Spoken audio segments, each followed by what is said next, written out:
تو اگر 20 سال کی بربادیوں کے بعد ہی سیکھنا ہے کچھ، اور 20 سال کی بربادیوں اور تجربات کے بعد ہی خاندان بنانے ہیں، سلطنتیں کھڑی کرنی ہیں، تو پھر ہمارے تجربے اور آگ سے جلے ہوئی اس سفروں کا یہ سفید باز جو بیٹھے ہیں یہاں پہ کیا فائدہ ہے؟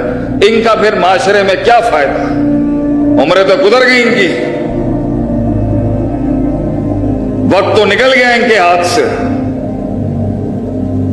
اس لیے اسلام اور دین الہی کے اندر حسن کی تعریف ہی دنیا پرستی کی تعریف سے بہت مختلف ہے۔ اسلام حسن کی تعریف ہی 40 سال کے بعد کرتا ہے، اسلام اس حسن کو ایکنالج ہی 40 سال کے بعد کرتا ہے۔ اس سے پیچھے کی عمر پہ تو کلام ہی بہت کم کیا ہے۔ اس لیے جو قومیں اپنے سفید بالوں کا لوٹا نہیں اٹھاتی، انہیں سوائے وقت کے ضیاع کے اور رسوائیوں کے کچھ نصیب نہیں ہوگا، کیونکہ آپ کچھ بھی کر لیں، جتنی گلاٹیاں مار لیں، کچھ کنڈیاں پتر نہیں کھول سکتا۔ تو جن کی شادیاں نہیں ہوئی وہ نہیں سمجھ سکتے سسرال کیا ہوتا ہے، اولادیں کیا ہوتی ہیں، مسائل کیا ہوتے ہیں۔ تو ادھر تو ایک جسم چلانا عذاب ہے، اتنے بڑے جمع غفیر کے اوپر غالب ہونے کے لیے سوچیں کیا کیا نہیں چاہیے ہوگا آپ کو۔ بڑا غور کیا میں نے اس حدیث کے اوپر، I have tried to ponder on this حدیث کے اللہ کے نبی صلی اللہ علیہ وسلم نے فرمایا کہ کوئی نبی نہیں بھیجا اللہ نے، کوئی اس روئے ارض پر لیڈر نہیں بھیجا انسانیت کا اللہ نے، الا راع الغنم، مگر وہ بھیڑ بکریوں کا ہی چرواہا تھا۔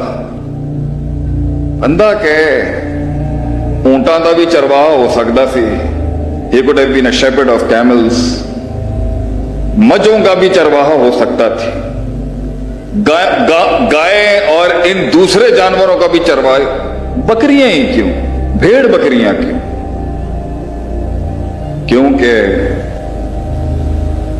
وہ اپنا بھلا سمجھ نہیں سکتی، بھیڑ چھوٹی ہوتی ہے، دور سے اپنا نقصان نہیں دیکھ سکتی، جلد باز ہوتی ہے،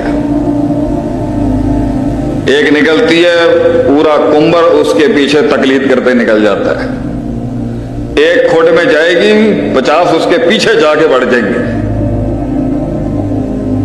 پھر وقت لگا کے کھاتی ہے۔ کبھی چرواہے کو بہت کردار دکھانا پڑتا ہے ایک بکری ایک بھیڑ کے ریوڑ کو سنبھالنے کے لیے، اسے بھیڑیا دکھتا ہے، بھیڑ بھیڑیا نہیں دیکھ سکتی۔ تو ادھر تو ایک اپنا جسم نہیں آدمی کنٹرول کر سکتا، آپ بات کرتے ہیں انقلاب کی، ایسے ٹیکے لگاتے ہیں آج لوگ انقلاب کے نام پر۔ ادھر اپنا آپ نہیں، اپنے آپ کے خلاف اعلان جنگ کریں آپ کہ میں یہاں دیکھتا ہوں اپنے آپ کو، دس is where I C my self, تو یہ جنگ کا اعلان کر دے گا، اسٹریٹجک مینجمنٹ آپ کے اندر سے آپ کے خلاف ہو جائے گی، اور آپ کہتے ہیں میں لوگوں کے اوپر راج کروں گا، میں ان کی روحوں کے اوپر میرا سلطہ ہوگا، میرے حکم پر چلے گی قوم، میں محرکات پیدا کروں گا، میں تحریک پیدا کروں گا، میں ان کے احساس ہلا دوں گا۔ یہ بچوں کا کام نہیں ہے۔ اس لیے الفاظ تب تک تاثیر نہیں بن سکتے، فلسفہ تب تک احساس نہیں بن سکتا، نظریہ تب تک جسم نہیں بن سکتا جب تک وہ قربانیوں کی گھاٹی سے گزر کے جل کے کٹ کے مر کے گزرا نہ ہو، اور بغیر